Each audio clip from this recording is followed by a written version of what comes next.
ආයුබෝවන් මෙම වැඩසටහන් මාලාවේ අද අපිට ඉදිරිපත් කරන මාතෘකාව තමයි ශාස්ත්‍රය ඉලෙක්ට්‍රොනික ශිල්පය. ඉලෙක්ට්‍රොනික ශිල්පය කිව්වහම ඉලෙක්ට්‍රොනික ශිල්පය ගොඩක් පැතිකඩවල් වලට විහිදලා තියෙනවා. ඒ පැතිකඩවල් වලින් අපි අද ගෙනහැර දක්වන්නේ සංඛ්‍යාංක ඉලෙක්ට්‍රොනික ශිල්පය. සංඛ්‍යාංක ඉලෙක්ට්‍රොනික ශිල්පය අපි කියන විදිහට අපේ සිංහලෙන් කියනවා නම් ඩිජිටල් ඉලෙක්ට්‍රොනික්ස්. ඩිජිටල් ඉලෙක්ට්‍රොනික්ස් කිව්වහම ගොඩක් දෙනා මම හිතන්නේ ශාස්ත්‍රයේ ඇති සහ ශාස්ත්‍රයේ නැති සියලු දෙනාම මේ ශාස්ත්‍රය ගැන යම්කිසි දැනුමක් තියෙනවා. ආසාවක් තියෙනවා. අපි මේ ඩිජිටල් ඉලෙක්ට්‍රොනික ශාස්ත්‍රය අපි මූලික වශයෙන්ම යොමු කරන්නේ විශේෂයෙන් කාර්මික ශාස්ත්‍රයේ යම් පාඨමාලා කීපයකට. සංඛ්‍යාංක ඉලෙක්ට්‍රොනික එහෙම නැත්නම් ඩිජිටල් ඉලෙක්ට්‍රොනික ප්‍රධාන වශයෙන් මෙන්න මේ පාඨමාලාවල් ඇතුලේ මොඩියුල් හැටියටම අන්තර්ගත වෙලා තියෙනවා. මම කීපයක් විතරක් එකකින් ඔබට ගෙනහැර දක්වන්නම්. ඉලෙක්ට්‍රොනික ඇප්ලයන්ස් ටෙක්නීෂියන් මේක ලෙවල් 4 මට්ටමේ පාඨමාලාවක්. මොඩියුල් 7 එකේදී මේ නම මේ විදියටම තියෙනවා. NCCP Electronics, NCCP Electrical, Industrial Electronic Technician. එතනින් ගියාම ටෙලිකොමියුනිකේෂන් ඩිප්ලෝමා පාඨමාලාවේ මොඩියුල් විශාල සංඛ්‍යාවක ඩිජිටල් ඉලෙක්ට්‍රොනික පිළිබඳ කතා කරනවා. මෙගාට්‍රොනික් ඩිප්ලෝමා එකෙත් මෙගාට්‍රොනික් කියලා කියන්නේ ඔබ සැමම දන්නවා මෙකැනිකල් ඇන් ඉලෙක්ට්‍රොනික් දෙක සම්මිශ්‍රණව කරන්නා වූ තාක්ෂණයක්. ඒකෙත් ප්‍රධාන මොඩියුල් දෙකකම මේ සංඛ්‍යාන ඉලෙක්ට්‍රොනික එහෙම නැත්නම් ඩිජිටල් ඉලෙක්ට්‍රොනික් භාවිතා වෙනවා. ඊට අමතරව බිල්ඩින් සර්විස් ඩිප්ලෝමා පාඨමාලාව මේක මට්ටම් 5-6 පාඨමාලාවක්. මෙහෙත් එක මොඩියුල් එකක් තියෙනවා ඩිජිටල් ඉලෙක්ට්‍රොනික්ස් ඉලෙක්ට්‍රොනික්ස් කියලා. ඔටෝමොබයිල් ඩිප්ලෝමා එකේ මේ කොටස තියෙනවා. ප්‍රයෝජනවත් වෙනවා ඒ සිසුන්ටත්. ඒ වගේම විශේෂයෙන් අපොස සාමාන්‍ය පෙළ 10 වසර සහ අපි සාමාන්‍ය පෙළ අලුතෙන් අඳුන්වා දීලා තියෙන විෂයමාලාවේ මේ කොටස ඉතාමත්ම ප්‍රයෝජනවත් වෙනවා. ඒ වගේම උසස් පෙළ විද්‍යා කලා වාණිජ්‍ය විෂයවල වලට අමතරව දැන් අවුරුදු ගණනාවක තිස්සේ තාක්ෂණ විෂය පවතිනවා. ඒකේ එක ප්‍රධාන මාතෘකාවක් තමයි ඉලෙක්ට්‍රොනික වල මේ අද කතා කරන ඩිජිටල් ඉලෙක්ට්‍රොනික කියන පාඨමාලාව. එහෙම නැත්නම් උප මාතෘකාව උපශාස්ත්‍රය. අපි මෙන්න මෙහෙම චිත්‍රයක් තමයි මගේ හිතට එන්නේ ඉලෙක්ට්‍රොනික කියන එක පිළිබඳව. හේතුව දැන් මේ වැඩසටහන නරඹන්නේ සිසු සිසුවියන් විතරක් නෙමෙයි. එක එක වයස දෙමව්පියෝ මේ පිළිබඳ උනන්දුවක් දක්වන අයත් මේ වැඩසටහන නරඹනවා. එතකොට ඉලෙක්ට්‍රොනික කිව්වහම අපේ හිතේ ඇඳෙන චිත්‍රය එක එක විදිවලට වෙන්න පුළුවන්. ඒක නිසා මම ඒකෙන් කීපයක් විතරක් ප්‍රයෝජනට ගත්තා. මෙතන ඉදිරිපත් කරලා තියෙනවා ඉලෙක්ට්‍රොනික කියන්නේ මොකක්ද කියලා. ඉලෙක්ට්‍රොනික වල උපමානයක් නැත්නම් උපශාස්ත්‍රයක්. සමහර තැන්වල කම්පොනන්ට් ඉලෙක්ට්‍රොනික්ස් කියලා කතා කරනවා. ඒ කියන්නේ කොහොමද අපි මේවට උපකරණ හා සම්බන්ධ ඉලෙක්ට්‍රොනික්ස්, උපාංග සම්බන්ධ ඉලෙක්ට්‍රොනික්ස්. මයික්‍රෝ ඉලෙක්ට්‍රොනික්ස් කියලා තව කට්ටියක් ප්‍රගුණ කරනවා ශුද්‍ර ඉලෙක්ට්‍රොනික විද්‍යාව. මෙඩිකල් ඉලෙක්ට්‍රොනික් කියලා මේ දැනවල විශේෂයෙන් කතා වෙනවා. මෙඩිකල් ඉලෙක්ට්‍රොනික්ස් ඔබ දන්නවා නොඑක් ආකාරයේ ශරීර අභ්‍යන්තරයේ පිළිබඳව රෝග නිදානයන් හොයන්න භාවිතා කරන ඉලෙක්ට්‍රොනික කියන ක්ෂේත්‍රය. කන්ට්‍රෝල් ඉලෙක්ට්‍රොනික්ස් කියලා අපි පාවිච්චි කරනවා ඒ ඉලෙක්ට්‍රොනික වල තව උපශාස්ත්‍රයක්. ඒකේ තියෙන්නේ ඉලෙක්ට්‍රොනික උපකරණ ආශ්‍රිතව කොහොමද පාලනයක් වෙන්නේ කියලා. ඒ වගේම හරි ප්‍රසිද්ධයි මේකට පහුගිය කාලවල වල අපේ TVC ආයතනයේ වෙනම පාඨමාලාවක් තිබුණා TV and radio allied equipment repair කියලා. ඒ කියන්නේ TV ඉලෙක්ට්‍රොනික රේඩියෝ අපිට මේ ශාස්ත්‍රයෙන්දි පාවිච්චි වෙනවා. ඊට අමතරව උපමාන තියෙනවා තව ප්‍රධානම පොත්ති සම එහෙම නැත්නම් ඇනලොග් ඉලෙක්ට්‍රොනික්ස්. අද මේ කතා කරන ඩිජිටල් ඉලෙක්ට්‍රොනික්ස් ඊට අමතරව ශාස්ත්‍රයේ පාවිච්චි කරන ඉන්ඩස්ට්‍රියල් ඉලෙක්ට්‍රොනික් මේ ආකාරයෙන් ගොඩාක් ශාස්ත්‍රවල වල මේ ඉලෙක්ට්‍රොනික් කියන එක විහිදී පවතිනවා. ඒක නිසා අද අපි මේ මාතෘකාවෙන් කතා කරන්නේ ඉලෙක්ට්‍රොනික් කියන ශාස්ත්‍රයේ උපමානය තමයි උපශාස්ත්‍රය තමයි සංඛ්‍යාංක ඉලෙක්ට්‍රොනික ශිල්පය. Digital electronics. අපි මේ ඔස්සේ තමයි මුලින් ඉඳන්ම අපි අද වැඩසටහන මෙහෙවන්නේ.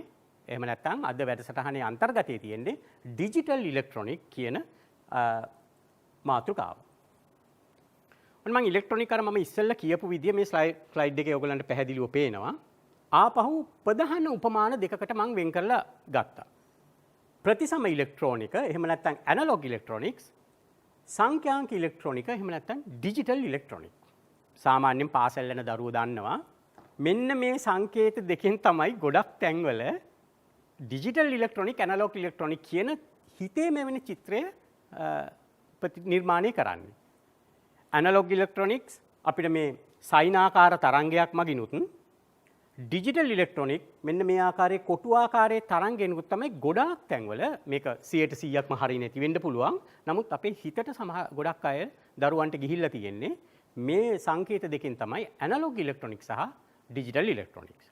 දැන් මම ඩිජිටල් ඉලෙක්ට්‍රොනික් කරන්න ගිහිල්ලා ඇයි මේ ඇනලොග් ඉලෙක්ට්‍රොනික් එකක් මේකට ගාව ගත්තේ කියලා ගැටලුවක් ඇති. අපි ඒකට විසඳුම හොයමු. මොකද ඇනලොග් ඉලෙක්ට්‍රොනික් වල එක මානයක් තමයි ඩිජිටල් ඉලෙක්ට්‍රොනික්. විශාල ශාස්ත්‍රය තුල පවතින ඇනලොග් ඉලෙක්ට්‍රොනික්ස්. මෙතන තියෙනවා ප්‍රකාශයක්. මේ ප්‍රකාශය ඉතින් දරුවන්ට අකමැති වුණත් කියන්න වෙයි. x අක්ෂයේ කාලයටත් y අක්ෂයේ විශාලත්වයටත් සමාන නම් කාලයට සාපේක්ෂව විශාලත්වයේ වෙනස් වීම ප්‍රස්ථාරික නිරූපණය කියලා මම යම් කිසි කොටසක් දෙනවා. මේක ටිකක් දිග, අමාරු, තේරෙන්නේ නැති සිංහල වචන කීපයක් තියෙන ප්‍රකාශයක් වුණාට අපි මේක සරලව අපි කියලා බලමු මොකද්ද කියලා. දැන් අපි දන්නවා විශේෂයෙන් අපොස සාමාන්‍ය පෙළ උසස් පෙළ කරන දරුවන්ගේ එතනින් එහා ගිය දරුවන්ට අපි යම්කිසි තරංගයක් හෝ ඩිජිටල් හෝ ඇනලොග් මොකක් අඳිනවනම් මෙන්න මේ ආකාරයට තමයි අපි අඳින්නේ. මම මේ ආකාරයේ හැඩ ගොඩක් තියෙනවා. මම මෙතනදී ප්‍රධානම මම කිව්වේ ඇනලොග් ඉලෙක්ට්‍රොනික්ස් වල අපි අඳින්නේ සයිනාකාර තරංගය. පොඩි වැරදි මතයක් තියෙනවා. ඇනලොග් ඉලෙක්ට්‍රොනික් කියන්නේ සයිනාකාර තරංග විතරයි කියලා. ඒක මම කියන්නේ හැමෝටම නෙමෙයි. හැබැයි ඇනලොග් ඉලෙක්ට්‍රොනික්ස් කියන එකේ මේ ආකාරයේ තරංග. මේ කියන්නේ ත්‍රිකෝණාකාරයේ තරංග. මේ ආකාරයේ තරංගත් වැටෙන්නේ මම කියන ඇනලොග් ඉලෙක්ට්‍රොනික්ස් වලට. එතකොට මොකද්ද මේ ඇනලොග් ඉලෙක්ට්‍රොනික් කියලා කියන්නේ? ඇනලොග් ඉලෙක්ට්‍රොනික් කියන එක හොඳට තේරුම් අරගන්නව නම් ඒ පිළිබඳ හොඳට අවබෝධයක් ගන්න පුළුවන් නම් අද මගේ ප්‍රස්තුතයේ වෙන ඩිජිටල් ඉලෙක්ට්‍රොනික් ගැන තේරුම් ගන්න එක හරිම ලේසියි. අපි එහෙනම් බලමු. මේ තියෙන්නේ ඉස්සෙල්ලා මම පෙන්නපු චිත්‍රයම තමයි. නමුත් ඊට වඩා තව පොඩි කොටස් ටිකක් එක්කහුව වෙලා. මොකද්ද? ඔබට පේනවා ඇති අපි සයිනාකාර තරංගයක් අපි අර ඇඳට ඒක ප්‍රස්ථාරික නිරූපණය කරනකොට ප්‍රධාන වශයෙන් ද්විමාන තලයක මාන දෙකක් තියෙනවා. ඒක මම හිතන්නේ මේ ශේෂ්ත්‍රයේ ඉන්න ගොඩාක් අය මේක දන්නෝ ඒකේ මාන දෙක. එකක් තමයි y අක්ෂයේ දිශාව, අනිත් එක x අක්ෂයේ දිශාව. එතකොට මේ ඇනලොග් ඉලෙක්ට්‍රොනික නැත්නම් ප්‍රතිසම ඉලෙක්ට්‍රොනික විද්‍යාවේදී අපි y කියන එක ගන්නවා වෝල්ටීයතාවයේ විශාලත්වයන් හැටියට. වෝල්ටීයතාවය හඳුන්වන්න මම මෙතන පාවිච්චි කරලා තියෙන අකුර u. ඒකට හේතුවක් තියෙනවා. බොහෝ තැන්වල මේක v කියලා ගන්නව වැරද්දක් නැහැ. හැබැයි එහෙම කරන්නේ නැත්තේ අපි u කියන්නේ වෝල්ටීයතාවයක් තියෙනවා. ඒක මයින ඒකකය v. අන්න ඒක නිසා අපි මම u කියන එක පාවිච්චි කරා u කියන අකුර පාවිච්චි කරා වෝල්ටීයතාවයක් කියන එක හඳුන්වා දීමට. ඒ වගේම තමයි x අක්ෂය අපි ගත්තා කාලයට. මේක තමයි වැදගත්ම දේ. මේක මොකද හේතුව කාලයට සාපේක්ෂව ඔබ මෙතනින් බැලුවොත් මේ ආකාර දෙකක් විතරක් මම මෙතනින් නිරූපණය කරනවා. සයිනාකාර තරංගයක් මේ විදිහට ගත්තොත් සයිනාකාර තරංගයක් ඇත්තටම කාලයත් එක්ක හොඳටම බැලුවොත් පේනවා යම්කිසි ආනතියක් තියෙනවා. මේක හරි වැදගත්ම දෙයක්. හරිම ඉම්පෝටන්ට්. මේ කාලයත් සමග ආනතියක් තියෙන යම් තරංගයක් වෙනව නම් මේක ප්‍රතිසම වෙනවා. අපි ඉදිරියේදී ඒක සාකච්ඡා කරලා බලනවා මොකක්ද අපි වෙන්නේ කියලා. මේක අපි මෙතන තව පෙන්නලා තියෙනවා ඒ වෝල්ටීයතාවය අපි මෙතන ගන්නේ ධාරාව වෙන්නත් පුළුවන්. මෙතන අපි ගත්තේ උදාහරණයක් හැටියට වෝල්ටීයතාවය. වෝල්ටීයතාවයේ උපරිම අගයක් තියෙනවා සහ අවම අගයක් තියෙනවා. මෙතනින් ඉස්සෙල්ලා කරපු තරම මම ආපු සැරයක් ඉස්සෙල්ලා ස්ලයිඩ් එකට යනවා. ඔබට මේ වෙනස හොඳට පේන්න ඕන. මම ඉස්සෙල්ලා මේ බිඳුවයි වෝල් කියලා මේක මැද්දෙන් ඇන්දේ. නමුත් මේකේ තරංගය වෙනස් නොකර මම ඒක ගෙනහිලා තියෙනවා යටට. ඒකට ප්‍රශ්නයක් නැහැ. කාලයට සාපේක්ෂව තරංගයක් මෙහෙම තියෙන්නත් පුළුවන්. ඉස්සෙල්ලා මම සඳහන් කරපු මේ විදිහට තියෙන්නත් පුළුවන්. උදාහරණයක් හැටියට මම කියමුකෝ AC විදුලිය කියලා අපි එන එක. ඒක තියෙන අර ඉස්සෙල්ලා තිබිච්ච ආකාරයේ තරංගයක්. එතකොට කාලය සමග වෙනස් වීම මේ තරංගයේ හැඩය තව ටිකක් අපිට මේකට කියනවා ඉංග්‍රීසියෙන් නම් zoom කරනවා කියලා. තව ටිකක් අපි විශාල කරලා බලමු ඇත්තටම මොකද්ද වෙන්නේ කියලා. මොකද මම මේ පැහැදිලි කරන්නේ ඉතා පැහැදිලිව ඇනලොග් ඉලෙක්ට්‍රොනික්ස් වල ඇනලොග් තරංගයක හැඩයක් කොහොමද නිර්මාණය වෙන්නේ කියලා. ඇයි මේක වැදගත් වෙන්නේ? ඩිජිටල් කරන්න ඉස්සෙල්ලා අපි ඉතා හොඳ අවබෝධයක් තියාගෙන ඉන්න ඕන ඇනලොග් එකේ කොහොමද හැසිරීම රටාව කියලා. මොකද ඩිජිටල් කියන්නේ ඇනලොග් වලම තවත් එක මානයක්. ඉතින් අපි ටිකක් ඩිජිටල් ඉලෙක්ට්‍රොනික වුණාට ඇනලොග් ගැන අවබෝධයක් ගමු. බලන්න. මම ඉස්සෙල්ලා පෙන්නපු අර උපරිම සහ අවම අගයන් දෙක. එතකොට මෙතන අවම අගයේ වෝල්ටීයතාවය කීයද? මේ පැහැදිලිව තියෙනවා. 0.5 වෝල්ට්. මම මේක කියලා තියෙනවා විශාලත්වයේ වෙනස් වීම වෝල්ට් 0 සිට 10 දක්වා උපරිමයක් ලෙස වේයයි උපකල්පනය කර ප්‍රස්ථාරයක් නිරූපණය කරමු කියලා. හැඩය වෙනස් නැහැ. බිඳුව කියලා කියන්නේ දැන් තරංගයේ යටම කෙරවල උපරිමයේ තියෙන්නේ වෝල්ට් 10යි. මේ තරංගය දැන් අපි මේකට කියමු අපි විග්‍රහ කරලා බලමු, ඇනලයිස් කරලා බලමු කොයි විදිහටද මේ තරංගය හැදෙන්නේ කියලා.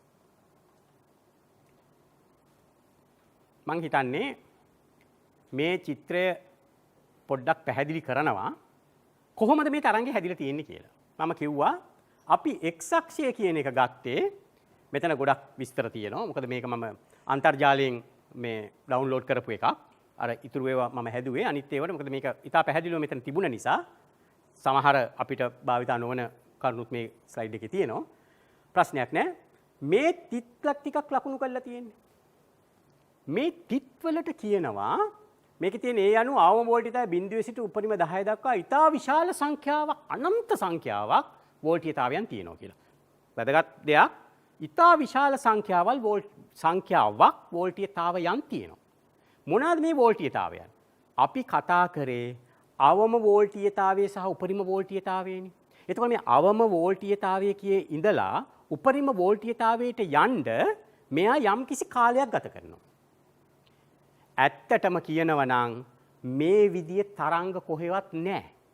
මේ තියෙන්නේ ඒ අවම වෝල්ටීයතාවයේ ඉඳලා උපරිම වෝල්ටීයතාවයට ගිහිල්ලා අඩු වෙන ගිය හැඩය. මේක හිතන්න මෙතනින් අපි ටිකක් පැහැදිලි කරලා තියෙනවා. තිත් කෝටියක් තියෙනවා කියලා. තිත් කෝටියක් ළඟින් ඇන්දොතින් අඳින්න බෑනේ. අන්නේ හැඩය තමයි මේ සයිනාකාර තරංගය ඇවිල්ලා තියෙන්නේ. එතකොට ඒකින් කීපයක් අරගෙන තිත් කෝටියක් නෑ මම තිත් 10ක් විතර අරගෙන මෙතන පැහැදිලි කරන්න ගත්තා. එහෙමනම් ඇනලොග් වෝල්ටීයතාවයේ ප්‍රධාන මාංගයක් දැන් ඔන්න මෙතන නිරූපණය වෙනවා. මොකද්ද? එක් වෝල්ටීයතාවගේ මේ අගයන් මොනවාද? මේකට කියනවා මෙතන යට තියෙන්නේ මෙවැනි ප්‍රතිසම තරංගයක. ප්‍රතිසම තාපි අපි කතා කරන්නේ තාම අපි කතා කරන්නේ ඇනලොග් වෝල්ටේජ්. x අක්ෂයේ ඕනෑම කාලාගයකට. x අක්ෂයේ ඕනෑම කාලාගයකට කියලා කියන්නේ මෙතන ඕනම තිතක්. ඕනම තිතකට අනුරූපව විශාලත්වයේ වෙනස් වීම විශාලත්වය අපි දන්නවා මනින්නේ y දිශාවේ. y අක්ෂයේ අගය තරංගයේ අලුත් වචනයක් තියෙනවා ක්ෂණික අගය. මේකට කියන්නේ instantaneous voltage. සමීකරණවල මම හිතා ඩිප්ලෝමා සිසුන් එහෙම මේක දන්නවා. මේකට කියන්නේ UI කියලා. මම කිව්වා මේ සයිනාකාර වෝල්ටීයතාවයක් හැදිලා තියෙන්නේ අනන්ත සංඛ්‍යාවක් වූ තිත් එකිනෙක යා වෙලා.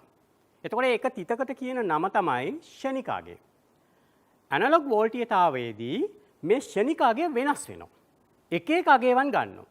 මම ඉමීට ඉස්සෙල්ලා කිව්වේ ක්ෂණික අගයේ උපරිම වෝල්ටීයතාවය සහ අවම වෝල්ටීයතාවය.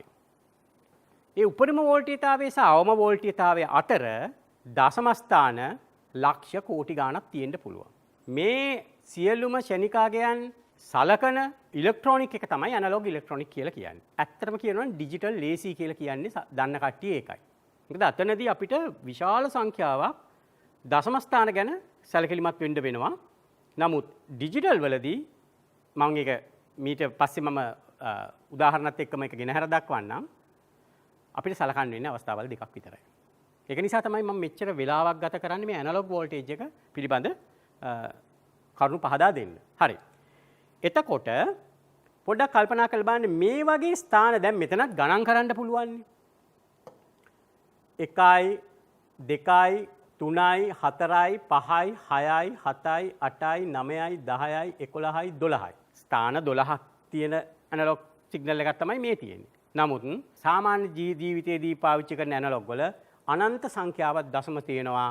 මේවා ඩිසයින් කරනකොට යම් දේවල් උපකරණ උපාංග හදනකොට මේ සියලුම වෝල්ටීයතාවයන් අපිට සලකන්න වෙනවා. හොඳයි. ඒක කියන්න තමයි අපි මේ කරේ. මේ එක අවස්ථාවකට අපි කියනවා ඉන්ස්ටන්ටේනියස් වෝල්ටේජ් එකක් කියලා. අපි ඕනෑම ස්ථානයක තියෙන වෝල්ටීයතාවයට සමීකරණයක් ලියනවා. මම මේක මේ වැඩසටහනට ඇතුළත් කරේ නැහැ. මේක සරලව යන වැඩසටහනක් නිසා අපි දන්නවා ඒකට කියන්නේ UI කියලා. මෙන්න මේකම තමයි U ඉන්ස්ටන්ටේනියස් කියන එක. ශනිකාගය I අකුර සමානයි UM sin omega t කියලා කියනවා. ඒ කියන්නේ මේ ඕනම ස්ථානයකට මේ සමීකරණය අදාළ වෙනවා. නමුත් මම මේ අවස්ථාවේදී ඒක ගැන විස්තර කරන්න යන්නේ නැහැ. සරලව අපි මේ වැඩසටහන ගෙනියන්න ඕන නිසා. දැන් තව ටිකක් පැහැදිලි කරගමු මේ ශනිකාගේ හැසිරීම් රටාව. බලන්න. මේ ඇඳලා තියෙන්නේ සයිනාකාර තරංගයක්. මතක තියාගන්න මේක සයිනාකාරම වෙන්න ඕනේ නැහැ. මම ඉස්සෙල්ලා කියපු විදිහට ත්‍රිකෝණාකාර තරංගයක් වෙන්න පුළුවන්. කාලයට සාපේක්ෂව කුමන හෝ ආනතියකින් වෙනස් වෙන තරංග.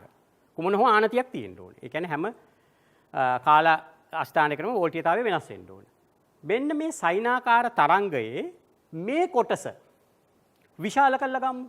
මේ පොඩි ඉතා කුඩා කොටස මේ ඇඳලා තියෙන විශේෂ පොඩි කොටස. බලන්න ඒක ඇතුළෙත් මේ තිත් මේ ඈතින් ඇඳලා තියෙන මේ තිත් ළඟින් අඳින්න පුළුවන්. නමුත් පැහැදිලි කිරීම සඳහා මේ වගේ සයිනාකාර අගයන් ගොඩාක් තියෙනවා. ඒ කියන්නේ මම මේ කියන ශනිකගේ අගයන් ගොඩාක් තියෙනවා. අපි මේ කොටසක් අරගෙන ආපහු විශාල කරලා ගත්තත් ඒ කොටසේ ඇතුළෙත් අපි හිතමු මේකක් 3.12 කියලා. එතකොට මේ කොටස විශාල කරාම 3.12 5යි 7 1.2 5යි 8 මේ විදිහට දැන් මම හිතන්නේ දරුවනේ ඔයගලන්ට තේරෙනවා ඇති මේක අනන්ත සංඛ්‍යාවක් දශම තියෙනවායි කියලා. ඒක තමයි අර මීට ඉස්සෙල්ලා මම ඉතා පැහැදිලි කරේ මේ ප්‍රතිසම වෝල්ටීයතාවයක අනන්ත සංඛ්‍යාවක් දශම තිබිය හැකියි කියලා. මේ ඉලෙක්ට්‍රොනික එහෙම නැත්නම් ඔන්න දැන් මෙතන මේ අපි කියන ටර්නින් පොයින්ට් එකක් කියලා. මේ පාඩමේ ටර්නින් පොයින්ට් එකකට අපි එන්න යන්නේ. මොකද්ද? ඩිජිටල් ඉලෙක්ට්‍රොනික කරන්න ගිහිල්ලා අපි ඇනලොග් ඉලෙක්ට්‍රොනික ගැන වැඩියෙන් පැහැදිලි කිරීමක් කරේ මේ හේතුව හින්දා එවැනි තරංගයක හෝ සංඥාවක් ප්‍රතිසම සංඥාවක් ලෙස හඳුන්වනු ලබන අතර එම සියලුම දශම ස්ථානයක් සලකනු ලබන ඉලෙක්ට්‍රෝන ශිල්පය ප්‍රතිසම ඉලෙක්ට්‍රෝන ශිල්පය ඇනලොග් ඉලෙක්ට්‍රොනික කියලා කියනවා. දැන් එහෙනම් දරුවනේ ඔයගොල්ලෝ දන්නවා ඇයි මම ප්‍රතිසම කිව්වේ කියලා. මොකද ඒ ඉලෙක්ට්‍රෝන ශිල්පයේදී අර වෙනස් වෙන වෝල්ටීයතාවයේ වෙනස් වෙන සියලුම දශම ස්ථාන සලකනු ලබනවා. නමුත් ඊට පොඩ්ඩක් වෙනස් අපිට ඩිජිටල් ඉලෙක්ට්‍රොනික කරන්න ගියාම. දැන් මේක තවත් ටිකක් අපි ඇනලොග්ම වැඩියෙන් අපි එක්ස්ප්ලেইন කරන්න යමු වෙන්නේ. මෙතන ලේසි අපිට සංඥාවක් සංඛ්‍යාතයක් වගේ දේවල් ඩිජිටල් ඉලෙක්ට්‍රොනික වලත් තියෙනවා. නමුත් ඇනලොග් ඉලෙක්ට්‍රොනික එකක් ආශ්‍රයෙන් පැහැදිලි කිරීම කරන එක ලේසි. හිතන්න මේ ඇනලොග් සිග්නල් එක.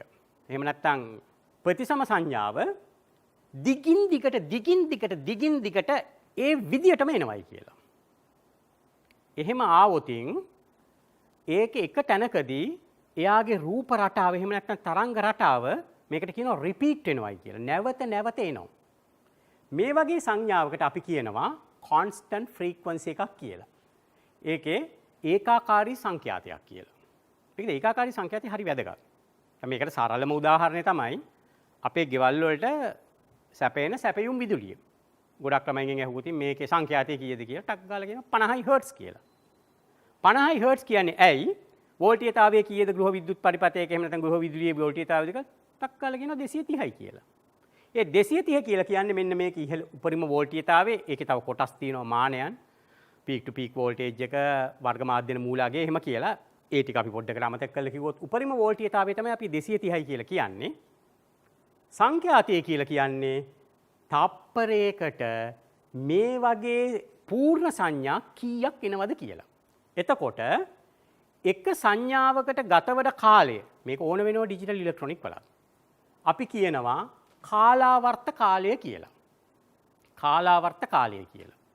මේකටම තමයි සමහර තැන්වල පාවිච්චි කරනවා කාලාවර්ත කාලයේ සංකේතය කැපිටල් T ලැම්ඩා කියන එකක් පාවිච්චි කරන ගොඩක් වෙලාවට ටෙලිකොමියුනිකේෂන් සබ්ජෙක්ට් එක කරනකොට ඉහළ සංඛ්‍යාත කරනකොට අපි මේ යන දුරටම කියනවා ලැම්ඩා කියලා. එතකොට හැබැයි මාන පොඩ්ඩක් වෙනස් වෙනවා. ලැම්ඩා මනින්නේ මේ දුර මයින ඒකක වලින්. ඒක දැනට අපි පොඩ්ඩක් මතක තියාගමු. එතකොට මේ වගේ මේ පූර්ණ සංඥා තප්පරයකට එන ප්‍රමාණය තමයි සංඛ්‍යාතය කියලා කියන්නේ.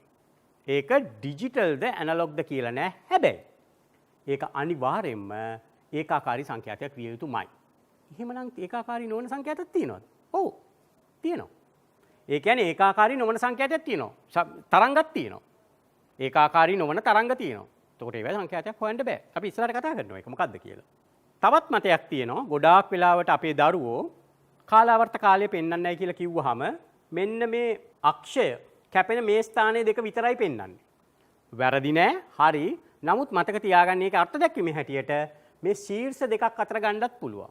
ඒකට කියන්නේ අපි සිංහලෙන් අනුයාත නැමීම් දෙකක් අතර කියලා. අනුයාතයි කියලා කියන්නේ එක හා සමානයි එකම විදිහේ තැන් දෙකක තියෙන දුර. ඒක නිසා ඕන තැනකින් අපිට ගන්න පුළුවන් මේ කාලාවර්ත කාලය. මතක තියාගන්න ආපහු මම කියනවා කාලාවර්ත කාලය මනින්න පුළුවන් ඒකාකාරී සංඛ්‍යාතයක විතරයි. මේ තියෙන්නේ බොහෝ සිසුන් දැකලා ඇති එවැනි සංඛ්‍යාතයක් විතරයි අපිට ඔසිලස්කෝප් එකක එහෙම නැත්නම් කැතෝඩ කිරණ දෝලනීක්ෂකයක බලන්න පුළුවන් නවත්තලා. ඇත්තටම නැවතිලා නැහැ.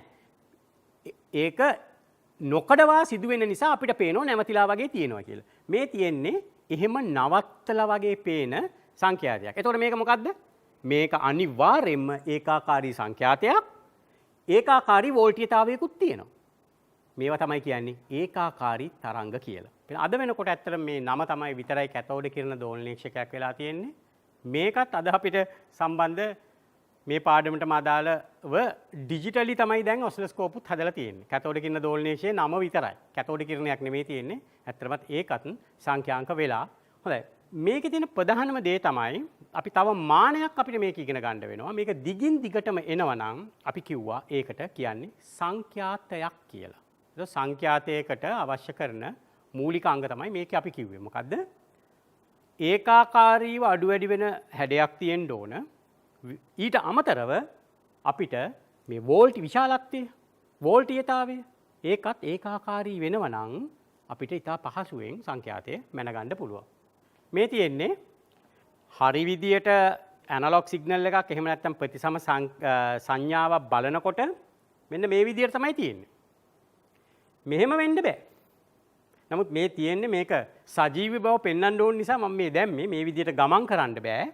නමුත් එහෙම පොඩි හරි අපිට අපි කියනවා කැතෝඩ කිරණ දෝලනීක්ෂකයේ සෙටින් එක අපිට පොඩ්ඩක් අවුට් කරලා මේ විදියට ගමන් කරගෙන එකක් අපිට බලා ගන්න පුළුවන්. නමුත් සංඛ්‍යාතයක් වුණොත් මෙහෙම යන්න බෑ. ඒ කියන්නේ මේ කාලාක්ෂයට අනුරූපව පොඩි වෙනස් වීමක් තියෙනවා කියන එකනේ. මේ විදියටයි තියෙන්න ඕන. මම මෙතන විශේෂයෙන් සයිනාකාර හිතාමතාම තමයි සයිනාකාර නොවන තරංගයක් දැම්මේ. මම කියන්නේ ප්‍රතිසම සංඛ්‍යාතයන් එහෙම නැත්නම් සංඥාවන් හැමතිස්සෙම සයිනාකාරම් වෙන්න ඕනේ නැහැ. මේ ආකාරයේ කාල හැබැයි කාලාක්ෂයට යම්කිසි ආනතියක් තියෙන්න ඕනේ. මේකේ ගත්තොත් ඒකාකාරී ආනතියක් y සමාන mx ආකාරයේ ආනතියක් තියෙන්නේ. මේක තියෙන්නේ සයිනාකාර ආනතියක්. ඒ කියන්නේ පටන් ගැනීමේදී ටිකක් වේගයෙන් වැඩි වෙලා ඊට පස්සේ ටිකක් අඩු වෙලා උඩදී නතර වෙලා ආපහු අඩු වේගයෙන් පටන් ගන්න ඉක්මනටම පල්ලෙහාට එන තරංගයක්. ඒකේ එක හැඩයක් තමයි සයිනාකාර හැඩය.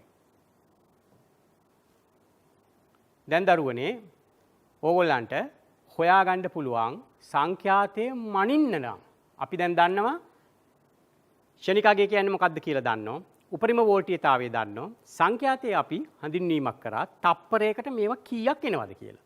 මේ තියෙන්නේ එහෙම දන්නවනම් සංඛ්‍යාතය සිම්පල් f කියලා අරගෙන කාලාවර්ත කාලය මතකනේ අනුයාත නැමි දෙකක් අතරට ගිය දුර මේක කාලයෙන් මනින්නේ.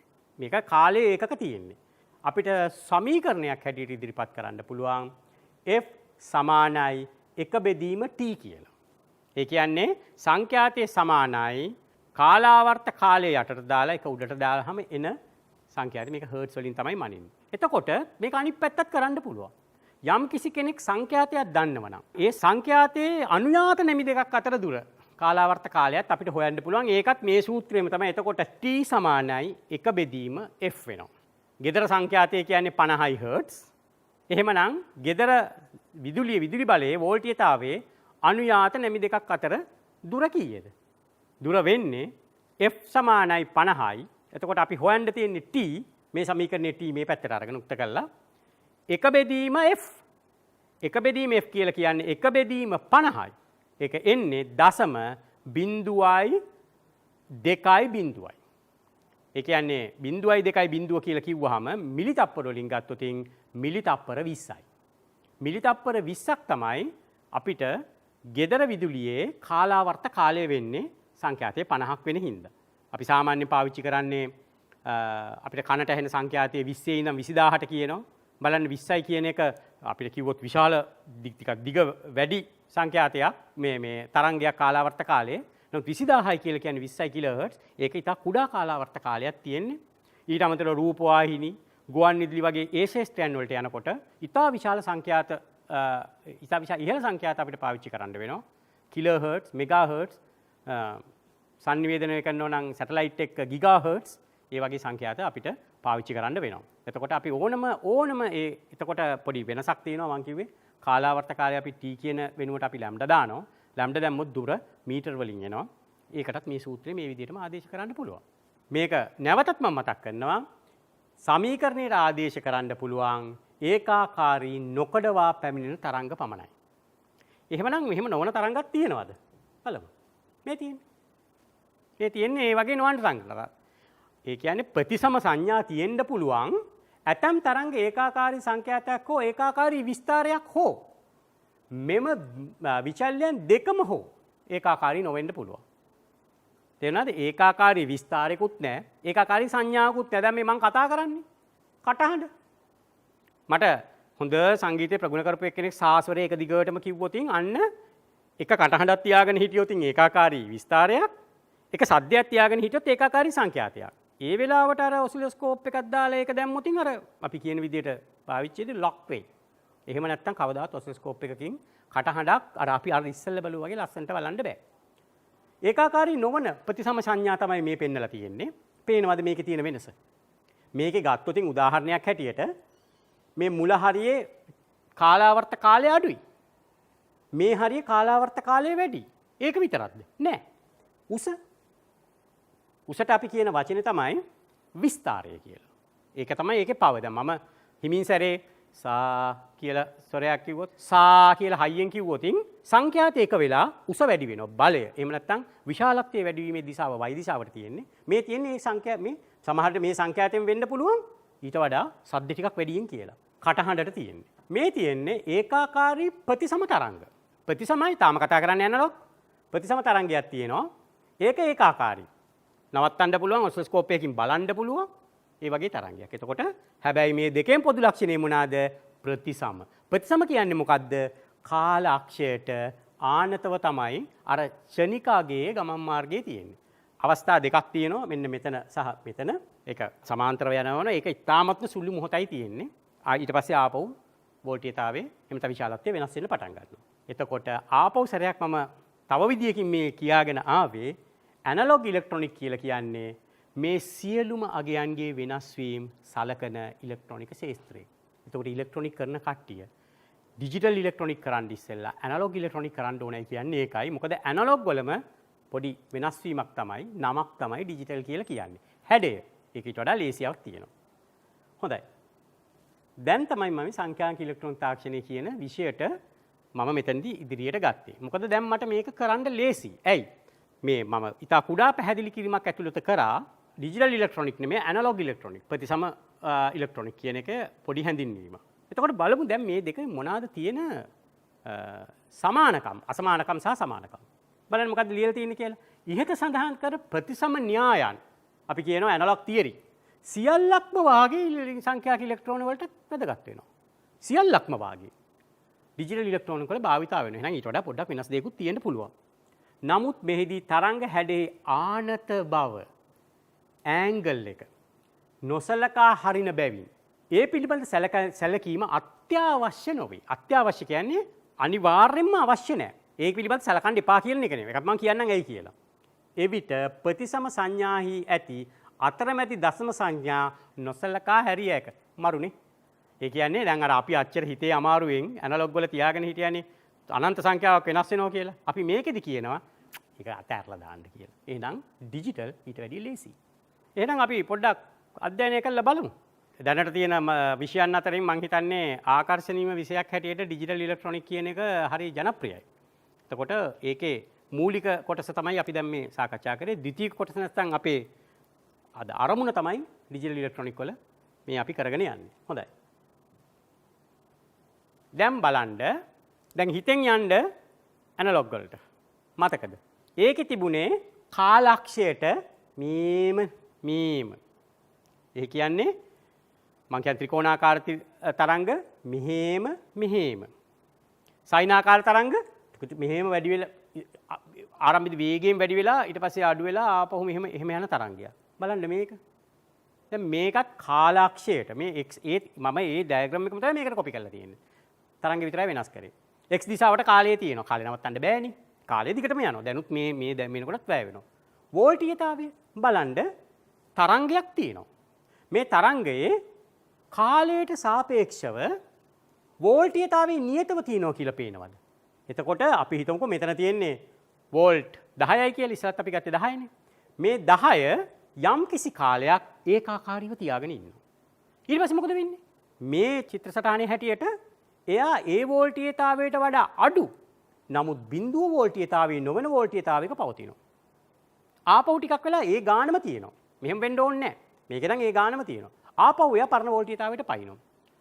අපි දිගින් දිගට මේ චිත්‍ර සටහන අඳිනකොට දරුවනේ මම මේ දරුවනේ කියලා කතා කරන්නේ අපේ මෙතන ප්‍රධානම ඉලක්කගත කොටස තමයි තාක්ෂණ විෂය එක එක ආකාරයෙන් හදාරන අපේ දරුවෝ. ඒක නිසා මම දරුවනේ කියලා තමයි කතා කරන්නේ. දරුවනේ මේ වෝල්ටීයතාවය මේ විදියට පැන යනකොට අපිට අර ඉස්සෙල්ලා ස්ලයිඩ් එකේ මම කිව්වේ අතරමැදි වෝල්ටීයතාවයන් ගැන හිතන්න දෙයක් නැහැ. මම කිව්ව වැරද්ද තමයි ගොඩක් දරුවෝ මේක අඳිනකොට මේ රේඛාව තද ඉරක් හැටියට අඳිනවා. වැරදි නෑ. එච්චරම හරිත් නෑ. මොකද න්‍යායාත්මකව බලනකොට ඉරක් ඇඳයි කියලා කියන්නේ ඉරේ තිත් තියෙනවා. ෂණිකාගයන් තියෙනවා. ෂණිකාගයන් කොහොමද තියෙන්නේ? එක පාටම වෙනින් වෝල්ටීයතාවයකට යනවනම්. නමුත් ඇත්තම කතන්දරේ ඇත්තටමත් එහෙම ඉරක් තියෙනවා. මම ඒක කියන්නම් මැද හරියට යනකොට. මේක අපි මෙහෙම කෙලින් ඇඳට මෙතන ඉඳන් මෙතනට යන්න අපි તો මේකට ගියේ තප්පරයයි කියලා. හිතනවද මේක ඕෆ් වෙලා ඒක කිසිම කාලයක් නොගැනිය හැකි තරම් කුඩා වෙලාවකින් වැඩි කරන්න පුළුවන් කියලා බෑ. ඇත්ත කතන්දරේ බෑ. නමුත් අපි න්‍යායාත්මකව අපි ගොඩක් දේවල් කරන්නේ න්‍යාය මත ඉඳලා ඒ න්‍යායාත්මකව අපි කියන්නේ එහෙම කාලයක් යන්නේ නෑ කියලා. එහෙම තරංග අපි කඩේරකින් තමයි පෙන්වන්නේ. කඩේරකින් මෙහෙම පෙන්වනවා. කොහොම වුණත් මේ විද්‍යාව තමයි අපි ඩිජිටල් ඉලෙක්ට්‍රොනික්ස් වල පාවිච්චි කරන්නේ. මේ ආකාරයේ තරංග වලට අපි කියනවා කොටු තරංග කියලා. මම හිතන්නේ ඊළඟ ස්ලයිඩ් එකේ මම ඒක පැහැදිලි කරනවා. අන්න දැන් එනවා. බලන්න ශනිකාගේ. මතකද මම පෙන්නුවා ආනතියේ තිත් ගොඩාක් මෙහෙම ආනත වැඩි උනායි මෙහෙම. දැන් මේක ආනතියක් නෑ. හැබැයි හරහට තියෙනවා. ඒ කියන්නේ මෙහෙම මේකෙත් මෙහෙම ඉරක් නෑ. හැබැයි කියන්නේ ගොඩාක් සංඛ්‍යාවක් තිත් තියෙනවා. එක විශේෂයක් තියෙනවා මතක් කරන්න එපා. ඒ තිතේ අගය වෙනස් වෙන්නේ නෑ. අතන 3.1 වුණා 3.1.5 වුණා 3.1.5යි 2.5 වුණා 3.1.5යි 2.5යි 7යි 8 වුණා. එහෙම වැඩි වුණානේ. මේකේ මෙතන සඳහන් කරන වෝල්ටීයතාවයක් තියෙනවා නම් මේකේ හානි මුකුත් නැත්තම් ඒ වෝල්ටීයතාවය නියතවම තියෙනවා. වෙනස් වෙන්නේ නැහැ. අන්න ඒක තමයි මේකේ තියෙන විශේෂත්වය සහ මේකේ තියෙන බියුටි එක. එහෙම නැත්නම් ලක්ෂණ. මේ වෝල්ටීයතාවය පවතිනවා මේ වෝල්ටීයතාවය පවතිනවා. සමහරක් වෙලාවල් වලට මම ඉස්සෙල් එක කිව්වා වගේ මේ වෝල්ටීයතාවය කියන එක මෙතන නම් වෝල්ටීයතාවයන් දෙකක්. මේක මෙතනටම හේතු වුණොත් මොකද්ද? බිඳුවනේ. ඒ කියන්නේ වෝල්ටීයතාවය පවතිනවා වෝල්ටීයතාවය පවතින්නේ නැහැ. වෝල්ටීයතාවය පවතිනවා වෝල්ටීයතාවය පවතින්නේ නැහැ. එහෙම ඇඳත් මේ විදිහම තරංගයක් තමයි එන්නේ. වෙනසකට තියෙන්නේ පවතින්නේ නැති වෙලාවේ ඔය. එතකොට තමයි අර ස්විච් අපි තුමු LED එකකට බැටරි කැලලක් අල්ලනවා ඔෆ් කරනවා. එතකොට බල්බ් එක පත්තු වෙනවා. අතාරිනවා. පත්තු වෙනවා අතාරිනවා. එතකොට අපිටත් මේ විදිය තමයි එන්නේ. තරංගයක් එන්නේ. මෙන්න තියෙනවා මේ මම කියපු වර්ගයේ තරංගය. උපරිම වෝල්ටේජ් මම ඉස්සෙල් එකේ ගත්තේ ඇනලොග් වල උපරිම වෝල්ටේජ්තාවය 10යි කියලා. මෙහිදී කාලයට සාපේක්ෂව වෝල්ටේජ්තාවය වෙනස් වන නමුත් පවතින්නේ යම් වෝල්ටේජ්තාවයන් දෙකක් පමණි. මාර ලේසියිනේ. දෙකක් විතරයි තියෙන්නේ. උදාහරණයක් මෙහිදී මෙම අවම වෝල්ටේජ්තාවයේ බිඳුව සහ උපරිම වෝල්ටේජ්තාවයේ 10යි වෝල්ට් කියලා සලකමු. මෙහිදී අතරමැදි වෝල්ටේජ්තාවයන් නොමැති බැවින් නෑ ඉන්ස්ටන්ටේනියස් වෝල්ටේජ් එකක් නෑ. එහිදී කාලයට සාපේක්ෂව පැවතිය හැක්කේ 0 වෝල්ට් සහ 10 වෝල්ට් පමණි. නමුත් කාලය නොනවතින බැවින් එම වෝල්ටේජ්තාවයන් තත්වයන් මේ වචනයක් මතක තියාගන්න මේක දිගින් දිගට අපි ඉස්සරහට පාවිච්චි කරනවා මේ පාඩමෙන් වෝල්ටේජ්තාවයන් තත්වයක් ස්ටේට් කියලා මේකට ඉංග්‍රීසියෙන් කියන්නේ. වෝල්ටේජ්තාවයන් තත්වයක් කියලා. අපි ගොඩක් වෙලාවට සිංහලෙන් කරනවා නම් මේ ඉංග්‍රීසි සිංහලෙන් ඇත්තටම කරන්න පුළුවන්. හොඳම දේ තමයි තාක්ෂණය කියන එක මව් භාෂාවෙන් ගන්න එක. හැබැයි මේක එළියට දානකොට අපිට වෙන භාෂාවල් පාවිච්චි කරන්න පුළුවන්. අනේ දරුවනේ මේ සියලුම ඉංග්‍රීසි වචන සිංහල වචන හා සමානවම මතක තියාගන්න ඕනේ. මේකට කියනවා වෝල්ටේජ්තාවය තත්ත්වයන් කියන්නේ ස්ටේට් කියලා. අර මම පීක් වෝල්ටේජ් කිව්වේ උපරිම වෝල්ටේජ්තාවය. අන්න ඒ වගේ වචන, ඒ විශේෂ වචන ඔය තැනක සඳහන් කරගත්තත් හොඳයි. නොවෙනස්ව පවතී. මේ තියෙන්නේ ඒ වගේ එකක් වෙනවා. 10 වෝල්ට් තියෙනවා නැති වෙනවා. තියෙනවා නැති වෙනවා. මේකේ වෙනස්කමක් තියෙනවා. මේකේ පොඩි සමානකමක් තියෙනවා. අපි ඒක ඊළඟ ස්ලයිඩ් එකේදී කතා කරලා බලමු. මේකට කියනවා මේක ප්‍රස්ථාරිකව නිරූපණය කරන පේනවද හැඩය කොටු. ඒක නිසා මේකට කොටු තරංග කියලාත් කියනවා. බලමු. ඔන්න දැන් කොටු තරංග කියලා කට ගන්න හම්බුන්නේ නැහැ. කොටු තරංග වර්ග දෙකක් තියෙනවා කියලා කියනවා. කොටු තරංග වර්ග දෙකක්. දෙකක් නෙමෙයි ඊට වඩා වැඩි අවස්ථාවල මේක පෙන්වන්න පුළුවන්. අපි දැනට අපි කියමු මේක කොටු තරංග දෙකක් කියලා. මෙහිදී ඒකාකාරී සංඥා මෙන්ම ඒකාකාරී නොවන සංඥා හෝ තරංගද පැවතිය හැක. සංඥා හා තරංග. සිග්නල් ඇන් මේක කියන අපි මොකද්ද කියලා තරංග කියලා කියන්නේ වේව්ස් කියලා. සංඥා කියලා කියන්නේ සිග්නල් කියලා. සමහරක් වෙලාවට මම සිග්නල් කියලාත් පාවිච්චි කරනවා. සමහරක් වෙලාවට තරංග කියලාත් පාවිච්චි කරනවා. මේ කොටු තරංග එක වර්ගයක් තියෙනවා ඒකාකාරී කොටු තරංග. මේ කොටුව ඊළඟ කොටුවට සමානයි. හැම පැත්තෙම සමානයි. මේකට කියනවා අපි ඒකාකාර තරංග කියලා. ඒකාකාරී නොවන කොටු තරංග වර්ගයකුත් තියෙනවා මේ තියෙන්නේ. දැන් එහෙමනම් අර ඇනලොග් සිග්නල් එක මේකටත් අදාළයි. මොකද ඒකාකාරී නොවන කොටු තරංග උදාහරණයක් හැටියට අපි මේක ටිකක් ඉහළටම යනකොට මෙන්න මේවට තමයි අපි කියන්නේ ගොඩක් තැන්වල ඩේටා කියලා. දත්ත පැමිණෙන්නේ කොටු තරංග ආකාරයට කියලා ටිකක් ඉහළට යනකොට අපි ඉගෙන ගන්නවා. ඒක මේ වගේ එකකට මේ වගේ තරංගයකට වඩා අපි දත්තයන් හැටියට තියෙන ඒවා මෙන්න මේ ආකාරයේ තමයි පවතින්නේ. මම මේ කිව්වේ වැඩිදුර දැන ගැනීම සඳහා ඒක ගැන ඒක නොතේරුණා නම් ප්‍රශ්නයක් නැහැ. නමුත් අපි ඒක පොඩ්ඩක් මතක තියාගමු මොකද්ද කියලා. මේකෙදි ප්‍රථම තරංග මෙන්ම ඒකාකාරී හැඩයකින් කොටු තරංග නොකඩවා ජනනය වේ. මේකට තව වචනයක් කියනවා ක්ලොක් ෆ්‍රීකවන්සි එකකුත් මෙන්න මේ හැඩය තමයි. මෙහිදී සංඛ්‍යාතයක් ගණනය කළ නොහැකියි. කොහොමද සංඛ්‍යාතයක් ගණනය කරන්නේ? ඇයි? කාලාවර්ත කාලය නියත නැහැ. පැහැදිලිනේ. T කැපිටල් T ලැම්ඩා නියත නැහැ. එතකොට මේක කොහොමද සංඛ්‍යාතයක් ගන්න? හැබැයි වෝල්ටීයතාවයක් තියෙනවා. මේ වෝල්ටීයතාවය වෙන්න පුළුවන්. එතකොට අපි ඒක ගැන ඉතා සැලකිල්ලෙන් මතක තියාගන්න ඕන. අපි දැනට දන්න විදියට මේකත් වෙනස් වෙන්න පුළුවන්. අර සියලු සංස්කාර ධර්මයෝ අනිත්‍ය වගේ තමයි මේ කියන තියරි එක දැනට තමයි හරියන්නේ. තව ටිකකින් තියරි එක බොරු වෙන්නේ නෑ. නමුත් තියරි එකට යම් කොටස් එක්කව වෙනවා. දැන් මෙතන අපි මොකද්ද කිව්වේ? ඒකාකාරී කොටු තරංගයක් තියෙනවා. නමුත් මෙතන කිව්වේ ඒකාකාරී නොවන කොටු තරංගයක් තියෙනවා. මේක සත්‍යයක්. නමුත් අපි බලමු දැන් ඒකාකාරී කොටු තරංග වලට මොකද වෙන්නේ කියලා. බලන්න. ඒකාකාරී කොටු තරංගයක් අපි හිතුවොතින් මෙන්න මේ විදියට. බලන්න මේකේ තියෙන විශේෂත්වය දරුවනේ ඔයගලන්ට තේරෙනවද කියලා? පේනවද? මේ වෝල්ටීයතාවයේ පැවතුන කාලය සහ නොපැවතුන කාලය අතර සමානකමක් තියෙනවා. එතකොට අපි ඒකාකාරී කොටු තරංගයක් හැමතිස්සෙම මේ ආකාරයෙන්ම ආවොත් හොඳයි. නමුත් සමහරක් වෙලාවට එහෙම වෙන්නේ නැහැ. ඒකාකාරී නොවන කොටු තරංග තියෙනවනේ. ඒකාකාරී නොවනවා කියලා මෙතන ඒකාකාරී කියලා කියන්නේ මේකට කියනවා පල්ස් ටයිම්, මේකට කියනවා පල්ස් ඉන්ටර්වල් ටයිම් කියලා. පවතින වේලාව සහ නොපවතින වේලාව කියලා. ඒක මෙතන වෙනස් වෙලා තියෙනවා. නමුත් අපිට ප්‍රායෝගික ජීවිතයේදී හම්බ වෙනවා මෙන්න මේ වගේ තරංග. දැන් මේක ඒකාකාරී නොවනවායි කියලා කියන්නත් බෑ. ඇයි? එතකොට ඒකට වෙනම නමක් තියෙනවා. අපි ඒකයි කිව්වේ. ඒ න්‍යාය බොරු වෙන්නේ නැහැ. න්‍යායට තව කෑලියක් අහු වෙනවා. මේ ආකාරයට වැටෙන්නේ ඒකාකාරී නොවනවයි කියලා. මොකද ඒ ඒකාකාරී නොවන බව තමයි පල්ස් එක පවතින පල්ස් කියලා එකට සාමාන්‍යයෙන් පාවිච්චි කරන්නේ. ඊට සමීකරණ ආදී සංඛ්‍යාතය මේකෙන් මෙන්න මේ සංඛ්‍යාත අපි අර ඇනලොග් වලට පාවිච්චි කරපු සූත්‍රය ඒ ආකාරයෙන්ම මේකට පාවිච්චි කරන්නත් පුළුවන්. ඇයි? කාලාවර්ත කාලයක් තියෙනවනේ. කැපිටල් T තියෙනවා. එහෙමනම් ඒක නොනවත්වාය නෝනම් ඒකට සංඛ්‍යාතයක් තියෙන්න පුළුවන්. මට දැන් මේක සංඛ්‍යාතය කියලා කිව්වට ඩිජිටල් ඉලෙක්ට්‍රොනික වලින්දී අපි මේක කියන්නේ bit per second කියලා. bit තප්පරයකට කොච්චර එනවද කියලා. මේක කෑල්ලකට කියන්නේ bit එකක්. අපි ඉස්සරහදී ඒක සාකච්ඡා කරනවා. හරි. එතකොට අපි දැන්ට කියමු මේක සංඛ්‍යාතයක් කියලා. මේකෙදි සංඛ්‍යාතයක් බලන්න බෑ. ඉතා පැහැදිලිවම බලන්න බෑ. සංඛ්‍යාතයක් බලන්න නම් කාලාවර්ත කාලේ නියතව තියෙන්න ඕන. බලන්න මේක මෙතනදී අර ආකාර එකක් තමයි මේ තියෙන්නේ. නමුත් පල්ස් එක පවතින වෝල්ටීයතාවයේ දන් ලෙස පවතින සහ නොපවතින වේලාව අතර වෙනසක් තියෙනවා. මේකට ඉංග්‍රීසියෙන් කියන්නේ ඩියුටි සයිකල් කියලා. ඩියුටි සයිකල් මේක 25% ඩියුටි සයිකල් එකක්. ඒ කියන්නේ කාලාවර්ත කාලයෙන් 25% විතරයි අපිට පල්ස් එක ඔන් වෙලා තියෙන්නේ. ඊටු ටිකම ඕෆ් වෙලා. මෙන්න මේක එක 50% ඩියුටි සයිකල් එක තමයි වැටෙන්නේ ඒකාකාර කොටු තරංග හැටියට අපි මෙතන පෙන්නලා තියෙන්නේ. ආපහු සැරයක් සමහරක් වෙලාවල් වලට මෙන්න මේ ඩියුටි සයිකල් එකේ 75% වෙනකන් ඔන් වෙලා තියෙනවා වෝල්ටීයතාවය පවතිනවා 25% විතරයි වෙනස් වෙනවා.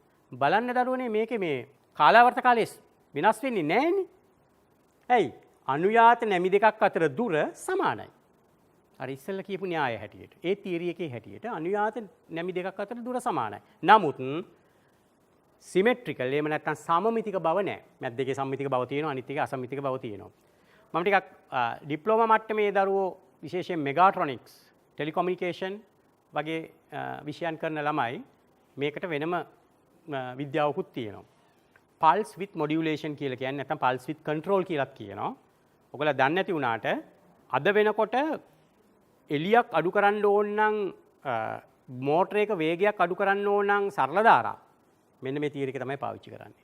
මම මේක අමතර වශයෙන් කිව්වේ මොකද ඔයගලන්ට යම්කිසි බලාපොරොත්තුවක් තියෙනවා කවදා හරි දවසක මේ පිළිබඳ හසල දැනුමක් ගන්නකොට මේක මෙහෙම මතක තියෙනවා නම් ගොඩක් හොඳයි. මේක වෙනස් කළා තමයි අපි උදාහරණයකට DC වල ලයිට් එකක් ඩිම් කරන්න පුළුවන්.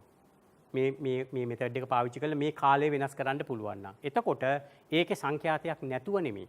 කාලාවර්ත කාලයක් තියෙන නිසා සංඛ්‍යාතයක් ගන්නවා. නමුත් අපි වඩා නිවැරදි ගොඩාක් වෙලාවට අර්ථකථනයේදී මෙන්න මේ 50ට 50 තියෙනකොට නැත්තම් පල්ස් ටයිම් සහ පල්ස් ඉන්ටර්වල් ටයිම් හරියටම භාගයක් වෙනකොට තමයි අපි මෙන්න මේ ආකාරයේ පෙන්눔 කරන්නේ. මම හිතන්නේ මේක ටිකක් තේරුම් ගත්තොත් හොඳයි. අපි ඉස්සරහදී මේ පිළිබඳ නෙමෙයි අපි මේක අසුරු කරගෙන වෙන තාක්ෂණයක් තමයි උගන්වන්නේ. නමුත් මේක මතක තියාගන්න විශේෂයෙන් මේක ජවය පරිපාලනය කරන උපක්‍රමයක් සඳහා මේ ක්‍රමය පාවිච්චි කරනවා. ප්‍රතිසම ඉලෙක්ට්‍රෝන විද්‍යාවේ හා සංඛ්‍යාන ඉලෙක්ට්‍රෝන විද්‍යාවේ යම් පොදු කරුණු පැවතියද දැන් මෙන්න තවත් අපි අර ටර්නින් පොයින්ට් එකකට එන්න යන්නේ. දැන් මේකෙන් අපි මෙතනට එනකම් දරුවනේ මම කියලා දෙන්නේ යම් ප්‍රතිසම ඉලෙක්ට්‍රොනික නැත්නම් ඇනලොග් ඉලෙක්ට්‍රොනික විද්‍යාවේ සහ සංඛ්‍යාන ඉලෙක්ට්‍රෝන විද්‍යාවේ තිබිච්ච පොදු කරුණු තමයි අපි සාකච්ඡා කරේ. පැවතියද සංඛ්‍යාන තාක්ෂණයේදී ඊට වෙනස් කරුණුද සලකා බලනු ලැබේ. ඒ කියන්නේ අපි කියනවා නම් ඇනලොග් වල අපි කතා නොකරන දේවල්ද ඩිජිටල් වල කතා කරන්න වෙනවා. දැන් අපි මෙච්චර වෙලා ඇනලොග් ඩිජිටල් නිකන් එක ගෙදර සහෝදරයෝ දෙන්නෙක් වගේ කතා කරා. හැබැයි සහෝදරයෝ දන්නවා සහෝදරයෝ දෙන්නෙක් ගත්තත් ඒ සහෝදරයාට වඩා එකම පවුලේ එකම ආකාරයේ ගතිගුණ තියෙනවට අමතරව විශේෂ හැකියාවල් තියෙන්න පුළුවන්. අනිත් ওই දෙකේම තියෙන්න පුළුවන්. ඇනලොග් වලදී අපි මේක අපි දැන් කරන්නේ ඩිජිටල් ඉලෙක්ට්‍රොනික හින්දා ඇනලොග් එක අපි කතා කරන්නේ අපි මේ කතා කරේ මේ දෙකම බොහෝ දුරට එක හා සමානයි කියලා. දැන් මෙතන මේ මොහොතේ ඉඳලා ඉස්සරහට යන්න තියෙන්නේ මේ දෙකේ වැඩි පැත්ත ඩිජිටල් වල තියෙන විශේෂ ලක්ෂණ මොනවාද කියන එක සලකන්න. බලමු. දැන් ඔන්න සංඛ්‍යාංක සංඥා ඩිජිටල් සිග්නල් පිළිබඳ තමයි දැන් කතා කරන්නේ. සංඥාන ඉලෙක්ට්‍රොනික විද්‍යාවේ ඇතුලේ තියෙන ඩිජිටල් සිග්නල්ස් ගැන තමයි කතා කරන්න යන්නේ. එතකොට මේක අර්ථකථනයෙන් මෙන්න මෙහෙම තියෙනවා. සංඛ්‍යාන ඉලෙක්ට්‍රෝන විද්‍යාව සලකා බලනු ලබන වෝල්ටීයතාවය ඇති අවස්ථා දෙක එනම් අවම සහ උපරිම වෝල්ටීයතාවයන් හට තාර්කික තත්වයන් නැත්නම් ලොජික් ලෙවල් කියලා කියන්නේ. මතකද අපි කතා කරා මං කිව්වා එක තැනකදී මතක තියාගන්න ඕන වචනයක් තියෙනවා. මෙන්න මේ ස්ටේට් කියන එක. දැන් අපි කතා කරන්නේ ස්ටේට් ගැන තාර්කික තත්වයන්. මේක මම මට මතක විදිහට 20 වෙනි විතර වගේ ස්ලයිඩ් එකේදී සාකච්ඡා කරා. 20 වෙනි විනාඩි විතර වගේ. එතකොට මේ දැන් අපි කතා කරන්නේ ඒවට අර්ථකථනයන් දෙන එක. يعني ස්ටේට්ස් කියන්නේ මොනවාද කියලා. මේක නිතරම පාවිච්චි කරනවා අවස්ථා කියන නම. හැම සිංහලෙන් හෝ ඉංග්‍රීසියෙන් ඕන ආකාරයකින් මේක ඉගෙන ගන්නකොට මේක පාවිච්චි කරනවා. මේකේ ස්ටේට්ස් දෙකයි තියෙන්නේ. දැන් එතකොට ඇනලොග් වෝල්ටේජ් ගැන අපි කතා කරන එක දැන් ටිකට ඉස්සෙල්ලා නවත්තලා දැම්මනේ. දැන් අපි ඩිජිටල් පැත්තට යන්නේ. මොනවාද මේ ස්ටේට් දෙක? එකක් කියනවා උපරිම වෝල්ටීයතාවය. ඊළඟ එක කියනවා අවම වෝල්ටීයතාවය. මේ උපරිම වෝල්ටීයතාවය කියලා කියන්නේ අපිට ගන්න පුළුවන් මේකෙදි භාවිතා වන උපරිම වෝල්ටීයතාවය. මිසක් වෝල්ටීයතාවයේ උපරිම අවස්ථාව නෙමෙයි. ඒකට අපි කියනවා ලොජික් 1 කියලා. අනෙක් අවස්ථාවට කියනවා ලොජික් 0 කියලා. මොකද්ද ලොජික් 1 සහ ලොජික් 0 කියලා කියන්නේ? මතකද ඇනලොග් වල අපි අවස්ථාවල් ගොඩාක් සැලකුවානේ. ඒකට කිව්වේ ඉන්ස්ටන්ටේනියස් වෝල්ටේජ් කියලා ෂණිකාගයන්. දැන් මේ ෂණිකාගය කාලයට මම කිව්වා සමාන්තරව පවතින්නේ. එතකොට සමාන්තරව යම් කිසි කාලයක් පවතිනවා. ඊට පස්සේ සමාන්තරව වෙන අවස්ථාවක් යම් කිසි කාලයක් පවතිනවා. මේ ඉහළ අවස්ථාවට කියනවා මේක වෝල්ටීයතාවයේ හැටියට විශාලත්වයෙන් ඉහළ අගයට අපි කියනවා ලොජික් 1 කියලා. විශාලත්වයෙන් පහළ අගයට අපි කියනවා ලොජික් 0 කියලා. එතකොට මේ අවස්ථාවල් වල වෙන වෙන වෝල්ටීයතාවයන් පවතින්න පුළුවන්. අපි ඒක වෙනම සාකච්ඡා කරලා බලමු. ලොජික් 1 සහ ලොජික් 0. සමහරක් අවස්ථාවලදී සමහර පොත්වල සමහර නෝට්ස් වල සමහර වෙබ්සයිට් වල මේ ලොජික් 1 කියන එක වෙනුවට පාවිච්චි කරනවා හයි කියලා. එහෙමනම් ඊළඟ අවස්ථාව ලෝ කියලා පාවිච්චි කරන්න පුළුවන්. මේ පෙන්නලා තියෙන්නේ ඒකයි. සමහරක් පොත්වල සමහරක් අවස්ථාවලදී අපි පාවිච්චි කරන වචනයක් තියෙනවා ඔන් කියලා. ඒ කියන්නේ මොනවා හරි දෙයක් ඔන් වෙලා. ඊළඟ අවස්ථාව ඕෆ්. අපි මේකේ තියෙන වෝල්ටීයතා මට්ටම් XY තලයකට ගෙනාවොතින් හරියටම වෝල්ටීයතාවය මොකක්ද කියන එක සාකච්ඡා කරන්න පුළුවන්. නමුත් අපි දැන් ඒක සාකච්ඡා කරන්න යන්නේ නැහැ. මොකද අපි දැන් අපි කතා කරන්නේ මේ කියන தත්වය ගැන විතරයි. මේක මීට ඉස්සෙල්ලත් මම යම් පැහැදිලි කිරීමක් කරා. බලමු. මේ ලොජික් අවස්ථාවන් දෙක එහෙම නැත්නම් මේ තාර්කික අවස්ථාවන් දෙක මම මේකට ලොජික් අවස්ථාවන් කියලා ගොඩක් වෙලාවට පාවිච්චි කරන වචනේ තාර්කික අවස්ථාවන් දෙක තරංගයක් හෝ සංඥාවක් හැටියට පාවිච්චි කරන සමහර තැන්වල තරංගයක් කියනවා සමහර තැන්වල සංඥාවක් කියනවා. ලොජික් ලෙවල් එක නැත්නම් වේව් ෆෝම් එකක් සිග්නල් එකක් කියලා අපි පාවිච්චි කරනවා නම් පහත අයුරින් ඊය කොටස් හඳුන්වන්න පුළුවන් කියලා කියනවා. එක අවස්ථාවක් සමතල අවස්ථාවන් දෙක. මේක තමයි ලොජික් අවස්ථාවන් දෙක. ඇත්තටම පවතින්න පුළුවන් අවස්ථාවන් දෙකයි. එකක් තමයි ඒකට කියනවා මට්ටම් සමතල මට්ටම් තියෙනවා. මේක තියෙනවා ලොජික් 1 මේක ලොජික් 0. අපි ඊළඟ සයිඩ් එකේදී අපි ඒක කතා කරනවා. ඊට අමතරව මෙතෙක් කතා නොකරපු එහෙම නැත්නම් මෙතෙක් අපි ගණන් ගන්න එපා කියලා මීට ඉස්සෙල්ලා කියපු දෙයක් දැන් මෙතනදී අපි එළියට ගන්නවා. මොකද්ද? මේ කඩිර. මම කඩිර පිළිබඳව හැඳින්වීමක් කරා මීට ඉස්සෙල්ලා. මොකද්ද මේ කඩිර කියන්නේ? ඒකට කියන්නේ සංක්‍රාන්ති දාර. අලුත් වචනයක්. Transition edge. ට්‍රාන්සිෂන් මේ මට්ටමේ ඉඳලා ඊළඟ මට්ටමට යනවා. සංක්‍රාන්ති සමය කියලා තියෙන්නේ. මොකක් හරි එකකින් දැන් තවත් එකකට එන එක. අන්න ඒ වගේ තමයි. මේ සංක්‍රාන්තිය වගේ සංක්‍රාන්තියක් තියෙනවා. මේ සංක්‍රාන්තිය ඇත්තටම අවස්ථාවල් දෙකක් තියෙනවා. එතකොට ඒ දෙක තමයි පේනවද? සමතල මට්ටමු දෙකක් තියෙනවා. සංක්‍රාන්ති දාරත් දෙකක් තියෙනවා. සමතල මට්ටම් දෙක තමයි අපි මෙච්චර වෙලා කතා කරපු ලොජික් 1 සහ ලොජික් 0. ලොජික් 1 සහ ලොජික් 0. ඒක තමයි සමතල මට්ටම් දෙක. ඒක වෝල්ටීයතාවය කාලක්ෂයට සමාන්තරව පවතින්නේ. විශේෂයක් උනේ දැන් අපි මෙන්න මේ අපි මේක අතාරිනවා කියලා. සංක්‍රාන්තිය. නමුත් මෙතනදී ඒ එජස් ඇයි අපි මේක කතා කරන්නේ? මේ මට්ටමේදී මේ හඳුන්වා දීමේ මට්ටමේ ටිකක් ඉහළට යනකොට අපිට සමහර ලොජික් වැඩ කරනවා මෙන්න මේ සංක්‍රාන්ති දාර දෙකේ. ඒ විශේෂ අවස්ථාවක්. මොකද එහෙම කරන්න ඕන වෙනවා. ඒ සංක්‍රාන්ති දාර දෙකට නම් දෙකක් තියෙනවා.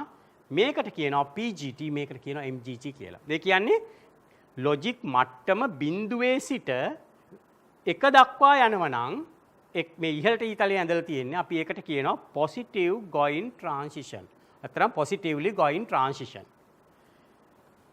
මේ යම්කිසි අවස්ථාවක ලොජික් 1 වල ඉඳලා බිඳුවට වෙනකොට මේ අවස්ථාව එහෙම නැත්නම් මේ කොටසට අපි කියනවා negatively going transition. මෙතන පොඩි වැරද්දක් තියෙනවා.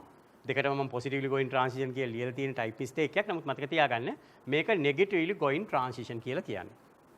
හරි.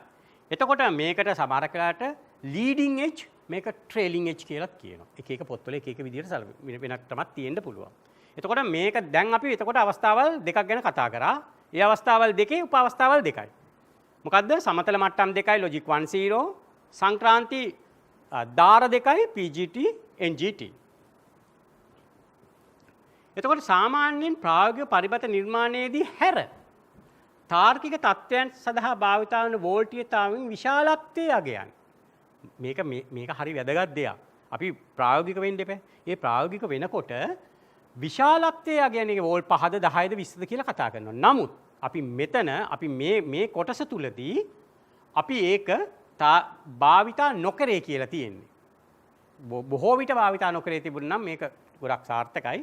සාමාන්‍යයෙන් අපි ඒක වෝල්ටේජ් ලෙවල් ගැන කතා කරන්නේ නැහැ. මොකද මේ මට්ටම අපි කරන්නේ ඩිසයින් මට්ටම. ඩිසයින් කරනකොට අපිට ඒකේ තියෙන වෝල්ටේජ් එකේ වැලියු එක වැඩක් නැහැ. අපි ගන්නෙ ලොජික් එකද ලොජික් බිඳුවද කියලා. හැබැයි දැනගෙන ඉන්න ඕන.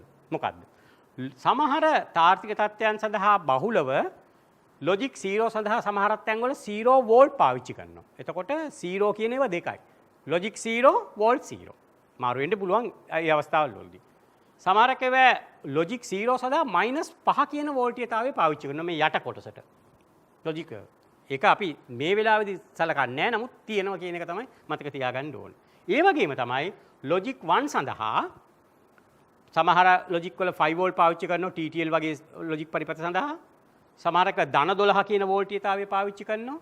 ධන 15 කියලා වෝල්ටේජ් අප සාමාන්‍යයෙන් එක ලොජික් පරිපථයක් නිර්මාණයේදී අපි තීරණය ගත්තාම මේකේ ලොජික් 1 12 නම් 15 නම් ගොඩාක් වෙලාවට ඒ පරිපථේම තියෙන්නේ ලොජික් 1 සඳහා 12 නැත්නම් 15. ඒක නිසා අපිට ඒක කියන්න අවශ්‍යතාවයක් නැහැ. අපි කියන්නේ ඒකට ලොජික් 1 කියලා. මම ලියලා තියෙනවා මෙන්න මේක සඳහා මේක පාවිච්චි කරනවා කියලා. හරි. අපි එහෙමනම් ඊළඟ අවස්ථාවේදී අපි සලකන්න වෙනවා මෙන්න මේ කොටස. මෙතනින් එහාට යන්න ඕන මේකේ විශේෂත්වයක් තියෙනවා මේවා තියෙන්න පුළුවන් අවස්ථාවල් ගැන. එහෙමනම් අදට අපි මේ පාඩමේදී සාකච්ඡා කරේ මේ අවස්ථාවල් වෙන දක්වා පමණයි. එතකොට අපි ඊළඟ පාඩමේදී අපිට සලකන්න වෙනවා මෙතනින් එහාට යන්න. එහෙම නැත්නම් ලොජික් 1 වල සිට ලොජික් 0 දක්වා වෙනස් වෙන ඒවායි තවත් සලකන්න ඕන කරුණු මොනවාද කියලා අපි ඊළඟ පාඩමේදී සාකච්ඡා කරලා බලමු. එහෙමනම් ඔබ සැමට